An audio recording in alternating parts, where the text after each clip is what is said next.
एक अनमोल सीख। एक बार एक वैज्ञानिक ने एक टिड्डे को पकड़ा और उसे अपनी आवाज़ पर छलांग लगाना सिखाया। वैज्ञानिक टिड्डे से कहता, कूदो टिड्डा, उसकी आवाज़ सुनते ही जोर से छलांग लगा देता। अब वह वैज्ञानिक था तो प्रयोग करना बनता ही था। उन्होंने टिड्डे की छलांग पर प्रयोग किया। वैज्ञानिक ने उसकी एक टांग तोड़ दी और फिर बोला, कूदो। अब टिड्डे की छलांग की दूरी कम हो गई। वैज्ञानिक ने उसकी दूसरी टांग तोड़ दी और फिर बोला, कूदो टिड्डे की छलांग और कम हो गई। अब तोड़ी गई उसकी तीसरी टांग, फिर छलांग की दूरी और कम हो गई। एक एक करके बेचारे टिड्डे की सारी टांगें तोड़ दी गई। अब आखिरी टांग टूटने पर जब उससे कहा गया कूदो तो वह हिल भी नहीं पाया। अब वैज्ञानिक ने अपना निष्कर्ष अपनी डायरी में लिखा।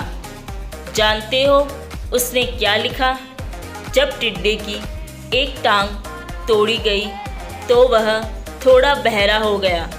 जब उसकी दूसरी टांग तोड़ी गई तो वो और बहरा हो गया।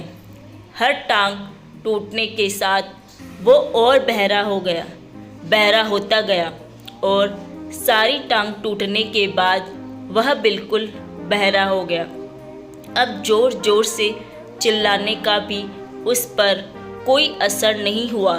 वो तो अपनी जगह से हिला तक नहीं, छलांग लगाना तो दूर की बात थी। इस कहानी को सुनकर सभी को ऐसा ही लग रहा है ना कि क्या मूर्ख वैज्ञानिक था, इतनी सीधी सी बात उसे समझ में नहीं आई। या कुछ लोग ये भी सोच रहे होंगे कि ये तो किसी बच्चे को भी पता है कि टिड्डे की छलांग उसके टांग टूटने की वजह से कम होती जा रही थी, ना कि वह बहरा हो गया था। दोस्तों, हम सभी जीवन में कई बार ऐसे ही मूर्ख बन जाते हैं। कई बार जीवन में दो घटनाएं एक साथ ऐसी घटती हैं कि उनका एक दूसरे से कोई संबंध होता ही नहीं, फिर भी ऐसा लगता है कि गहरा संबंध है। कभी कभी दिखता कुछ और है लेकिन समझ कुछ और आता है और वास्तव में होता कुछ और ही है। इसलिए अगर पछताना नहीं है तो जीवन में जल्दबाजी में कोई निर्णय ना ले।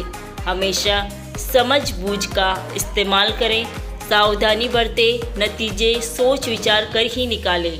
दोस्तों, आपको उम्मीदों का सफ़र पर ये छोटी छोटी कहानियाँ और सीख कैसी लग रही है, कृपया कमेंट करके ज़रूर बताएं।